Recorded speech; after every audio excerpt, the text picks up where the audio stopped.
সব মারা গেল, বকরিগুলো সব মারা গেল। শয়তান এবার আনন্দে আইয়ুব নবীর কাছে এসে বলে, রে আইয়ুব, আল্লাহ পাক তোর সব সম্পদকে শেষ করে দিয়েছে। আইয়ুব নবী সাথে সাথে বলে আলহামদুলিল্লাহ। বিপদে কি বলে? আলহামদুলিল্লাহ। শয়তান ডাক দিয়ে বলে, রে আইয়ুব, আলহামদুলিল্লাহ কেন? আইয়ুব নবী ডাক দিয়ে বলে, সম্পদ ছিল তো পেরেশান, এখন সম্পদ নাই, এখন আরো ইবাদত করব আমার আল্লাহ। সম্পদ নিয়েও যখন কাজ হলো না, আল্লাহ পাক এক পর্যায়ে আইয়ুব নবীকে অসুস্থতার মধ্যে ফেলাইয়া দিলেন। কেমন অসুখ? গোটা শরীরে পোকা ধরেছে। বিবিরা তিনাকে একে একে তিনার কাছ থেকে চলে যায়। বিবিরা একে একে আইয়ুব নবীর কাছে যায় আর বলে, রে স্বামী, আমাদের বিদায় দিয়ে দেন, কারণ দুর্গন্ধের কারণে আপনার কাছে আমরা ঘেঁষতে পারি না। আপনাদের বউনে থাকবে, গোটা শরীর যদি আপনাদের পোকা ধরে যায়, তাহলে আপনাদের গাইবান্ধা এলাকার যে স্ত্রী আছে, আপনাদের স্ত্রী আপনাদের কুলে নিয়ে ফিডার খেলা হবে না, সাথে থাকবে। আমার কথা বুঝতে পারতেছেন? সঙ্গে থাকবে স্ত্রী। আইয়ুব নবী কি বিপদ? সম্পদ শেষ, শরীর শেষ। বিবিরা একে একে আসে আর বলে, আইয়ুব বিদায় দাও। আইয়ুব নবী কান্নায় ভেঙ্গে পড়লেন। মানুষ তো সবাই চলে যাইতেছে, কান্না আসবে না? অবশ্যই আসবে।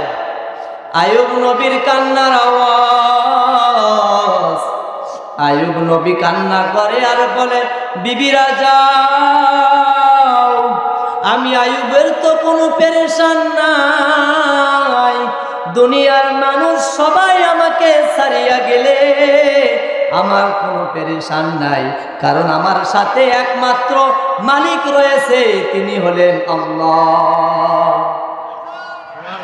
আইয়ুব নবীর সমস্ত বিবিগুলো চলে যায়। এক পর্যায়ে একজন বিবি রহমা, আমরা সচরাচর বলে থাকি রহিমা, ইউসুফ নবীর মেয়ে, ওই স্ত্রীটা দরজার কাছে গিয়ে দাঁড়িয়ে থাকে। আইয়ুব নবী কান্না করে আর বলে, বিবি তুমিও যাও। ও রহিমা নামক বিবিটা বলে, স্বামী, দুনিয়ার সমস্ত স্ত্রী ছাড়িয়ে গেল, কিন্তু আমি রহিমা আপনাকে ছাড়িয়ে যেতে চাই না। আইয়ুব নবী বলে, রে রহিমা কেন? রহিমা নামক বিবিটা বলে, স্বামী, হাসরের ময়দানে যখন সূর্যটা মাথার উপর চলে আসবে, জমিনটা তামা হয়ে যাবে, ভাই ভাইকে চিনবে না, তার বন্ধু বন্ধুকে চিনবে না, দুনিয়ার কোনো মানুষ কোনো মানুষকে চিনবে না। নবীরা শুদ্ধ বলবে, ইয়া নাফসি, আমার কি উপায়? মাথার মগজগুলো ফুটবে, মাথার মগজগুলো ভাতের মারের মতো ফুটতে থাকবে। এরপরে আপনার কারো গা ঘামতে ঘামতে গলা পর্যন্ত হবে। সন্দেহ আছে? হাসরের ময়দান এমন ভয়ঙ্কর, ওইদিকে জাহান্নামের আওয়াজ। আল্লাহ পাককে জাহান্নাম ডাক দিয়ে বলবে, রে আল্লাহ, এই গুনাহগারকে আমার ভিতর ফালাইয়া দাও। আল্লাহ পাক বলবে, জাহান্নাম অপেক্ষা কর। জাহান্নাম আল্লাহ পাকের কথা না শুনিয়া শুধু সামনে আগাইতে থাকবে, সামনে আগাইতে থাকবে। জাহান্নাম চিৎকার করে বলে, আল্লাহ, এই নাফরমান, তোমার দেওয়া সূর্যের আলো, তোমার দেওয়া চাঁদের আলো, তোমার দেওয়া শক্তি, তোমার দেওয়া বুদ্ধি, তোমার দেওয়া সব নিয়ামত গুলো, তোমার সব নিয়ামত ভোগ করেছে, তোমার দেওয়া সব নিয়ামত ভোগ করে তোমার সাথে নাফরমানি করেছে রে মালিক। তুমি এই গুনাহগারকে আমার ভিতর ফালাইয়া দাও, 1 মিনিটে আমি তাকে সারকার করে ফেলে দিব। জাহান্নাম যখন আগাইতে থাকবে, আল্লাহ পাক ফেরেশতাদের বলবেন, এ ফেরেশতা, তাকে জাহান্নামকে নুহার শিকল লাগাও। জাহান্নামকে ৭০,০০০ ফেরেশতা নুহার শিকল লাগাইবে। নুহার শিকল লাগানোর পর জাহান্নামকে আটকাইতে পারবে না, জাহান্নাম শুধু সামনে আগাইতে থাকবে। এক পর্যায়ে আল্লাহ পাক বাধ্য হয়ে জাহান্নামের উপর কিছু পানি ছিটা দিবেন, জাহান্নাম পিছনে দৌড়াতে লাগবে। আল্লাহ পাককে ফেরেশতারা ডাক দিয়ে বলে, আল্লাহ, ৭০,০০০ ফেরেশতা মিলিয়ে আমরা জাহান্নামকে আটকাইতে পারি না, আপনি কিসের পানি দিলেন যে জাহান্নাম পিছনের দিকে ছুটতে লাগতেছে? আল্লাহ তাআলা বলেন, হে আমার ফেরেশতার দল, তোমরা মনে করেছো এটা হাউজে কাউসারের পানি, তোমরা মনে করেছো এটা জমজমের পানি। না না, এটা হাউজে কাউসারের পানি না, এটা জমজমের পানি না। দুনিয়ার ভিতরে আমার কিছু বান্দারা আছে, যখন দুনিয়ার সমস্ত মানুষগুলো ঘুমাইয়া যায়, আমার ওই বান্দা সেজদার ভিতর পড়ে গিয়ে বলে, আল্লাহ, আপনি ছাড়া আমার কেউ নাই, আপনি আমার দয়ার মালিক, আপনি দয়া করে আমাকে মাফ করে দেন।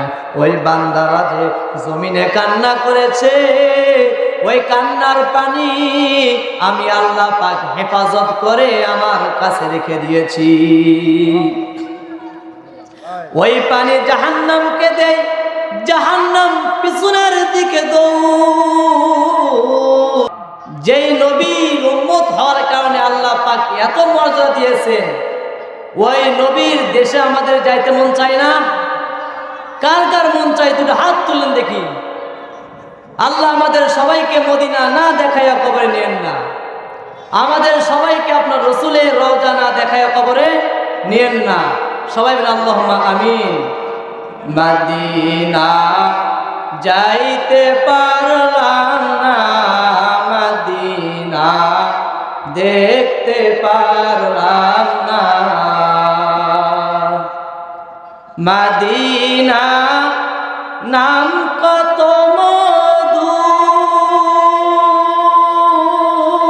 মধুর, মদিনা আর যে কত দূর,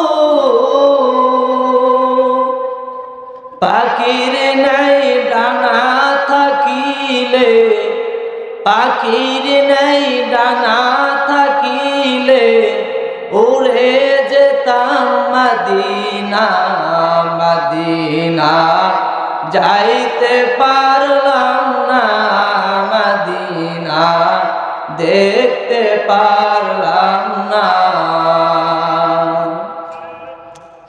আইয়ুব নবীকে রহমা নামক বিবি মনে আছে?